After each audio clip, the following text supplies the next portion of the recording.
journal vous est offert par le FPI, Fonds des promotions de l'industrie, votre partenaire privilégié pour la réussite de vos projets.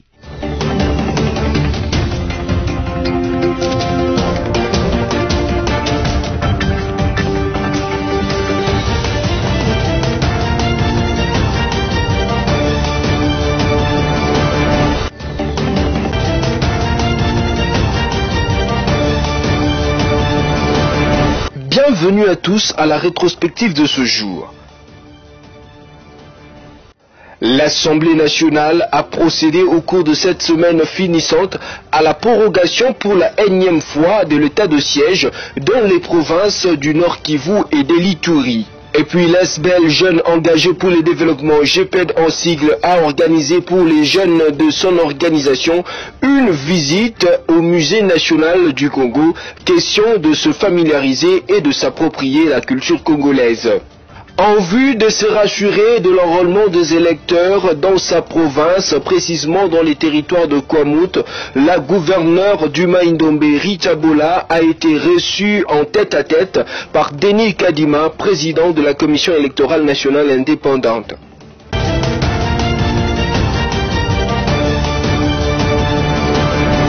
La plénière du mercredi 28 septembre a examiné et adopté le projet de loi portant prorogation de l'état de siège dans les provinces de l'Ituri et du Nord Kivu, ainsi que 20 projets de loi pris par le chef de l'État pendant la période d'habilitation. Si pour les ordonnances de loi, tous les exposés de motifs ont été votés article par article, pour le projet de loi portant prorogation de l'état de siège, le vote nominal a été requis. Cependant, avant le vote, plusieurs députés ont souhaité que les prochaines prorogations fassent l'objet d'un éclairage et recommandations de la Commission Défense et Sécurité sur l'opportunité ou non de cette mesure d'exception. D'autres encore ont déploré les faiblesses ainsi que les dysfonctionnements observés dans l'appareil de sécurité du pays.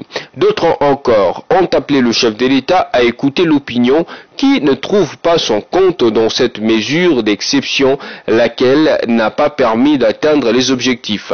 À la place de cette option, on réclame plutôt un état d'urgence, car à ses yeux, cette mesure serait mieux indiquée afin de restaurer l'autorité politico-administrative civile et laisser les militaires s'occuper des opérations militaires. D'autre part, le 20 projet de loi portant ratification des ordonnances de loi prises par le chef de l'État durant la période d'habilitation ont été adoptés in globo. Au nombre de ces lois figure notamment le projet de loi relatif à la ratification de l'ordonnance loi numéro 22/016 du 27 juillet 2022 portant autorisation et ratification de l'accord de coopération technique et économique dans le domaine des investissements d'infrastructures entre la RDC et l'État du Qatar. Le projet de loi portant ratification de l'ordonnance loi numéro 22/17 du 27 juillet 2022 autorisant la ratification et la convention en vue d'éviter la double imposition afin d'éviter la fraude et l'évasion fiscale en matière d'impôts, pour ne citer que cela.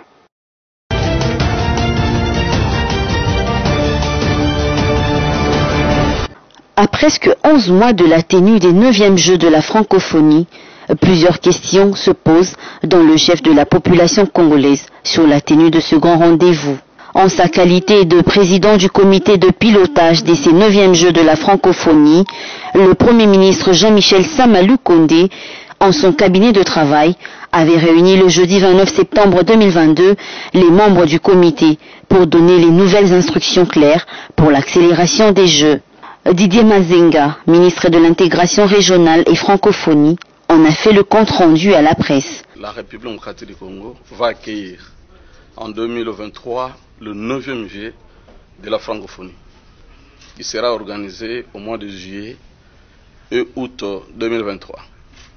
Ici, le Premier ministre, conformément à l'ordonnance, il est le superviseur du comité de pilotage.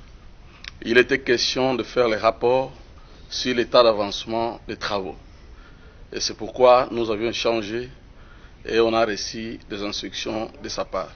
Oui, c'est parti pour le G. Nous confirmons ici parce que sur le plan technique, le ministre d'État, ministre des Infrastructures, il a fait les rapports d'état d'avancement des infrastructures qui vont accueillir ces 9e G, et aussi sur le plan de préparation, le directeur national nous a rassurés, et d'ailleurs il a été décidé qu'une descente puisse se faire avec tous les membres du comité de pilotage pour que nous puissions palper de la réalité de ce qui est déjà fait. Pour sa part, Isidore Kwanja, directeur national des Jeux, se dit satisfait de ces nouvelles orientations données par le chef du gouvernement, qui a aussi instruit les différents ministères à accélérer le processus d'exécution des travaux et des paiements nécessaires afin d'être prêts à temps pour organiser dans les meilleures conditions ce grand rendez-vous sportif et culturel international en République démocratique du Congo, a-t-il déclaré sur son compte Twitter. Pour rappel, une séance d'information et de formation a été organisée il y a peu par le Comité national des Jeux, à l'intention des journalistes, sur plusieurs questions liées à l'organisation de ces assises, pendant laquelle la visite des quelques infrastructures devront abriter ces Jeux a été effectuée. Pour le comité organisateur, ces 9e Jeux de la francophonie aura bel et bien lieu, ici, en République démocratique du Congo, du 28 juillet au 6 août 2023.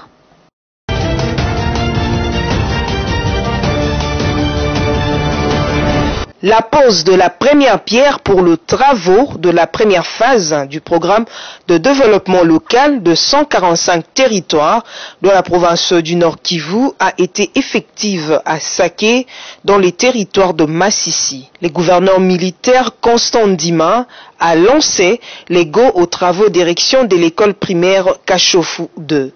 Mon plaisir et ma joie sont d'autant plus immenses que la province du Nord Kivu, toujours pilotée à bien d'égards, est encore aujourd'hui la toute première de la République démocratique du Congo à matérialiser cette vision ambitieuse du chef de l'État qui va impacter la vie socio-économique de la population à la base. Au total, 82 projets de réhabilitation et de construction des écoles, de structures de santé et maternité repartis par territoire, comme l'explique le chef d'antenne Beseko Nord Kivu. Un total de 82 projets répartis comme suit par territoire. Béni, 16 projets, 8 écoles, 8 centres de santé.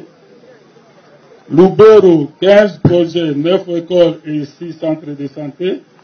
Massissi, 14 projets, 9 écoles et 5 centres de santé.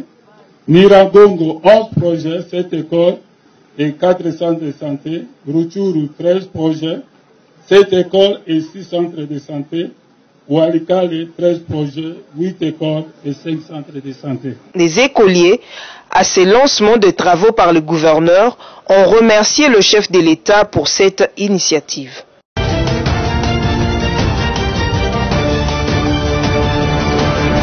Ouais, voilà, nous sommes venus à la CENI pour un peu en savoir plus en ce qui concerne l'enrôlement des électeurs qui se fera bientôt. Nous venons avoir des assurances pour notre territoire de Kwamut, qui est un peu dépeuplé. Et maintenant, après, qu'allons-nous faire? Comment est-ce que ça va se passer? Quelles sont les stratégies mises en place par la CENI et par le gouvernement central pour que nous puissions faire revenir cette population, afin qu'elle puisse participer à l'enrôlement. L'enrôlement aura bel et bien lieu à Kwamut, puisque les stratégies seront mises en place. La population, les militaires ont déjà apaisé la population va rentrer et nous, le gouvernement tant central que provincial, nous allons rassurer cette population-là en ramenant le bon vivre et les vivre ensemble après. Et puis il y aura bien et bien des élections et l'enrôlement à Kwamut.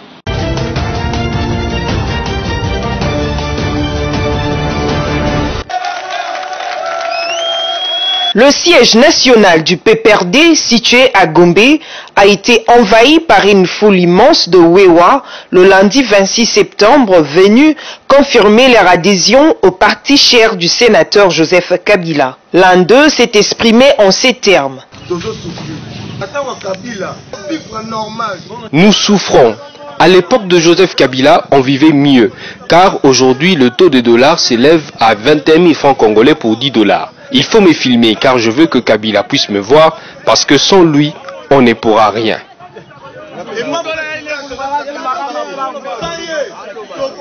Par ailleurs, leur présence au siège du PPRD, c'était non seulement pour renouveler leur confiance en l'ancien chef de l'État, mais aussi pour témoigner leur amour et respect.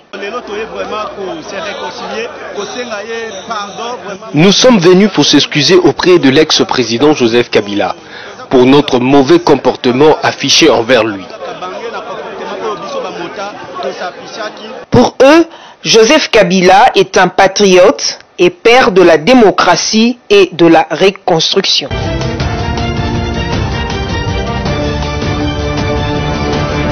Ces membres du conseil d'administration constituent la première instance de décision du Fonds de promotion de l'industrie, FPI. Ils sont chargés de valider les grandes orientations stratégiques relatives à l'intérêt social de cet établissement public de l'État congolais.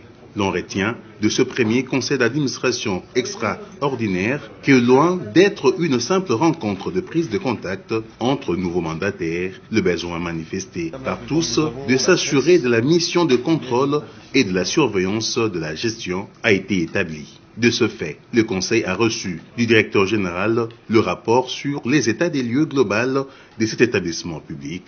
À en croire, Madame le Président du Conseil d'administration, l'honorable Vicky Katumwa Mukalaï, il a été décidé de la mise en place des commissions qui seront présidées par les administrateurs et coordonnées par la direction générale afin d'approfondir ces états des lieux des gestions du FPI. On contient un conseil d'administration extraordinaire afin de recevoir du nouveau DG le rapport sur les états des lieux de tout l'établissement public, en commençant par les portefeuilles crédits, la mobilisation de la TPI, ainsi que sur les ressources humaines et d'autres services connexes. Et nous avons reçu le rapport du DG, présenté plutôt au conseil d'administration un plan d'action d'une année ou de plus d'une année, avec un chronogramme d'activité qui permettra cette fois-là au conseil d'administration de faire le suivi et d'atteindre les objectifs que nous nous sommes assignés.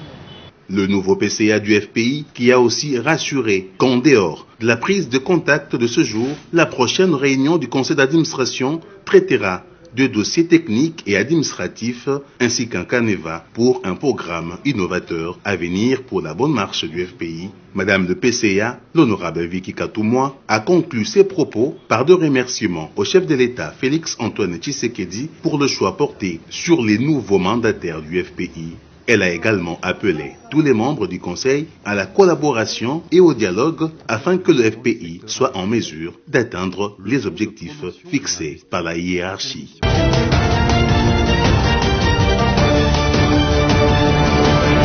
La journée mondiale du tourisme a été célébrée à partir de 1980 à l'initiative de l'Organisation mondiale du tourisme en 1970. Cette date a été retenue pour marquer l'anniversaire de l'adoption des statuts de l'Organisation mondiale. L'objectif principal fixé par l'OMT est la prise de conscience de l'importance du tourisme du point de vue social, culturel, économique et même politique. Dans plusieurs régions du monde, le tourisme arrive en tête des activités économiques avec ses répercussions sur l'emploi, les brassages des populations, l'ouverture au monde et la circulation de l'information. La Journée mondiale du tourisme existe pour projeter la planète vers l'avenir. Alors que le secteur a amorcé sa reprise et qu'il bénéficie d'une reconnaissance inédite aussi bien dans les milieux politiques qu'au sein de la population. L'OMT va montrer qu'il y a là une chance à saisir de repenser notre manière d'aborder le tourisme. Il s'agit de faire passer au premier plan l'humanité et la planète, ainsi de rassembler tous les acteurs depuis les pouvoirs publics et les entreprises jusqu'aux collectivités locales autour d'une vision partagée en faveur d'un secteur du tourisme plus durable plus inclusif et plus résilient.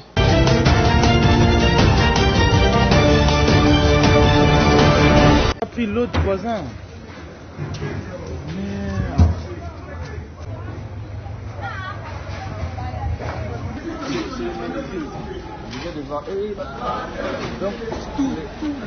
Le revers a été brutal pour les habitants du quartier Météo, à la hauteur de l'entrée au Capi, principalement dans la place consacrée aux artistes et artisans de meubles. Il paraît câble à courant dans la sina ka Météo ne katataki et quoi il kolo ya banda ko ba tol o ba bomba biloko nde ezimoto webi ka tol ndenge za so ezimoto ndenge pelaka depuis qu'on a trop à 400 mètres ya banda ko ba tol o ba bomba biloko. Un incendie d'une ampleur indescriptible qui n'a pas seulement ravagé plus de 60 ateliers, plongeant des dizaines et des dizaines de gens au chômage forcé.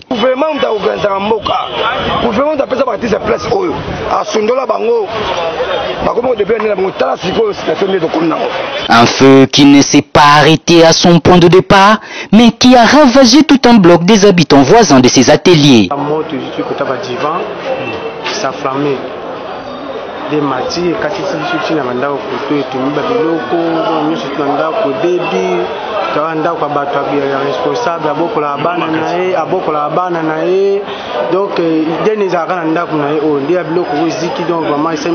l'ampleur de dégâts matériels ainsi que l'importance de ce lieu symbolique du quartier Météo a suscité l'empathie du numéro 1 de la territoriale, Daniel Asseou, qui est descendu sur terrain.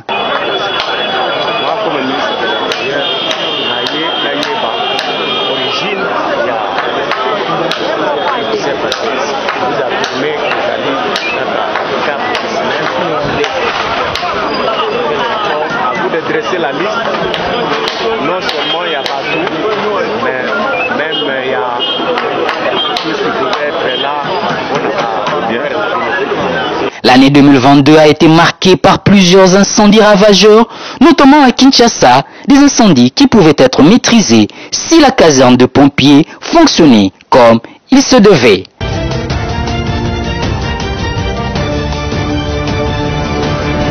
Au niveau mondial, les avortements dangereux représentent environ 1 décès sur 7 liés à la grossesse et à l'accouchement.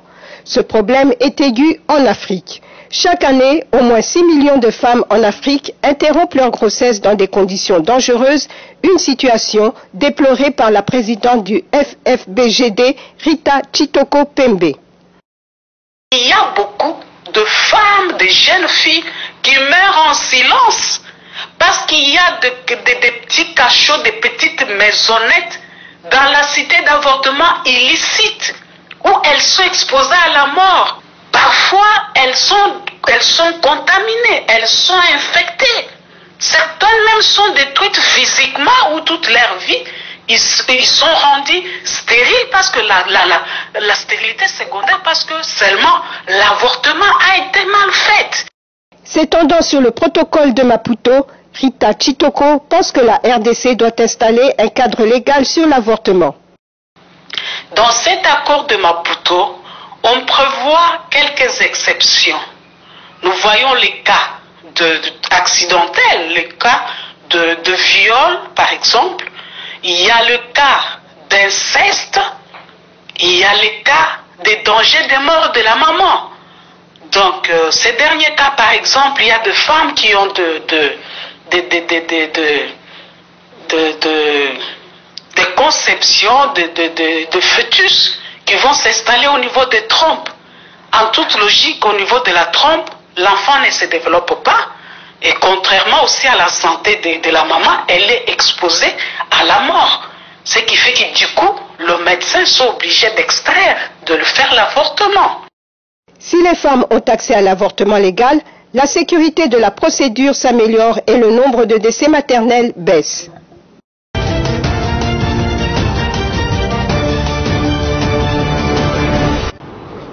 Les rideaux de la 5e conférence des auditeurs congolais et des professionnels associés sont tombés. Francky Ndala, l'un des membres de la comité de l'Institut des auditeurs congolais, brosse ici les rapports de synthèse de ces assises. L'éthique de l'auditeur interne et son impact sur la transparence des organisations. l'apport de l'audit interne dans les projets de développement des 145 territoires, l'audit dans un environnement automatisé, risques émergents et diligence d'audit, suivi de la mise en œuvre des recommandations de l'audit interne. L'audit interne, acteur et garant de la transparence au sein d'une organisation. Nous avons eu l'honneur d'entendre les éminents professeurs d'université, les hauts cadres et fonctionnaires de l'État, ainsi que les professionnels des métiers d'audit et professions associées. Les présidents de l'Institut des auditeurs congolais, Jean-Claude Nzaou, recommandent aux auditeurs de mettre en pratique ce qu'ils ont appris pendant ces 3 jours. Je recommande aux participants de pratiquer ce qu'ils ont appris. Ils sont des auditeurs, ils savent ce qu'il faut faire. Mettez en pratique ce que vous avez appris. Si vous avez des écueils dans vos organisations, il faut le faire savoir. À ce moment-là, on verra comment on pourra vous aider. Mais c'est très important de pratiquer. Pour Léa Niamena, participante à ces forums, ces assises ont répondu à ses attentes. Je me suis vraiment imprégnée à 100%. Les orateurs qui ont intervenu, ils ont été vraiment très clairs et précis. La 5e conférence des auditeurs congolais, organisée par l'Institut des auditeurs internes du Congo, a été sanctionnée par la remise de brevets aux participants à ces assises par les présidents de l'Institut des auditeurs congolais.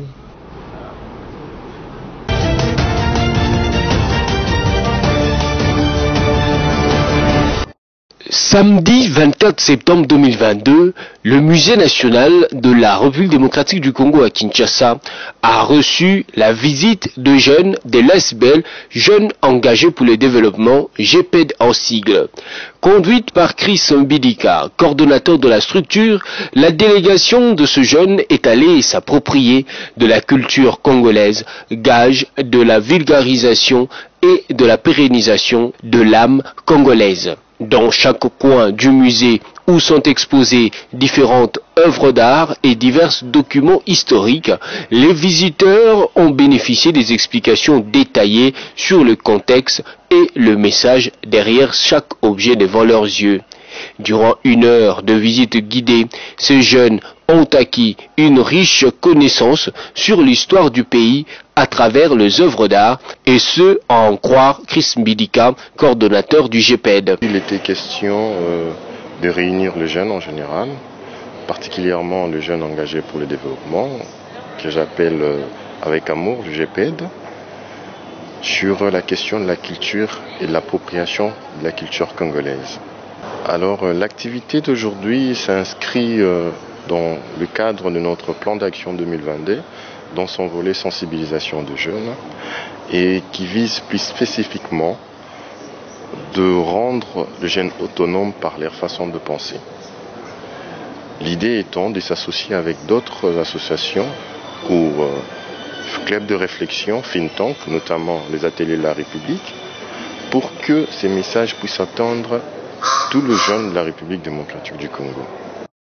Rappelons que l'ASBEL GPED vise également à éveiller les connaissances de jeunes sur l'importance que revêt la culture dans le processus de développement de la RDC. Notez enfin que c'est en famille unie que les membres du GPED se sont retrouvés à la fin pour partager un repas en toute convivialité.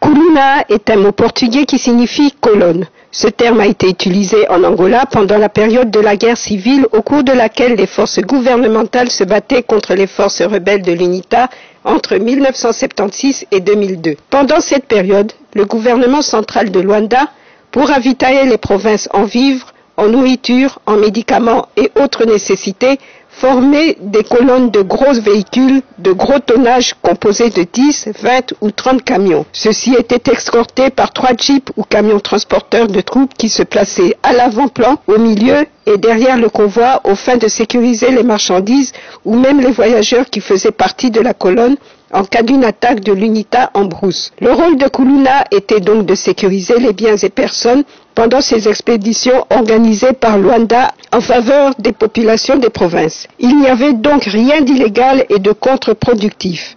Malheureusement, aujourd'hui à Kinshasa, ceux qui pratiquent le Kuluna font tout le contraire du rôle originel de ce fait de société. Actuellement, les jeunes qui le pratiquent utilisent des machettes, des couteaux pour s'attaquer aux paisibles citoyens aux fins de les déposséder, les blesser ou les tuer. Ces derniers le font à l'occasion de rien et pour aucun objectif sérieux. C'est ici la différence. Le mot Kuluna s'est introduit dans le langage des Congolais à travers les contacts permanents qui se sont établis entre la RDC et l'Angola ces 20 dernières années. Quant à l'utilisation des machettes, cette tradition serait importée de peuples de provinces proches de la capitale où les habitants ont coutume de se battre avec des couteaux, instruments ou armes blanches. L'inoccupation des jeunes, le chômage, serait à la base de ce phénomène aujourd'hui.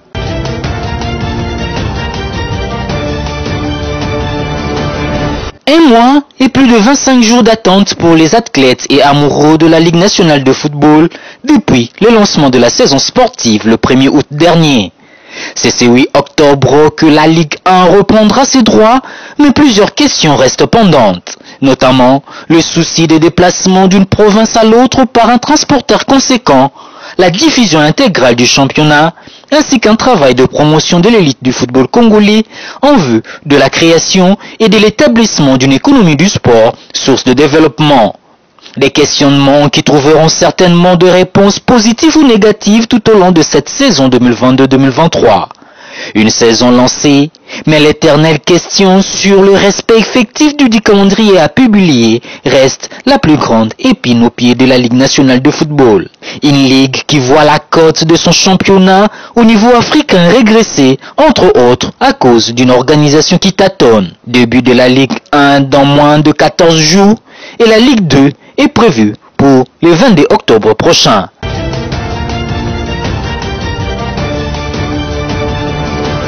Si vous nous avez pris en cours de diffusion, voici l'essentiel à retenir.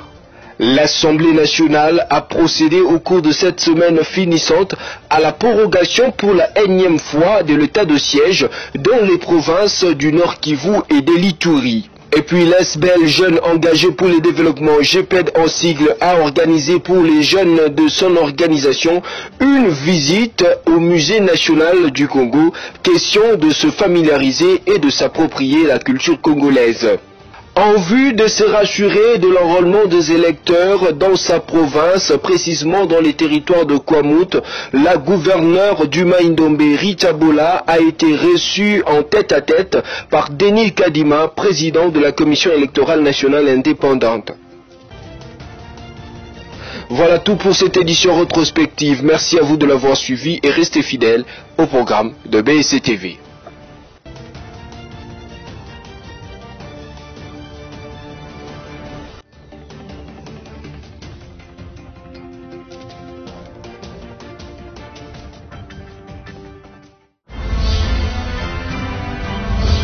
Ce journal vous a été offert par le FPI, Fonds des promotions de l'industrie, votre partenaire privilégié pour la réussite de vos projets.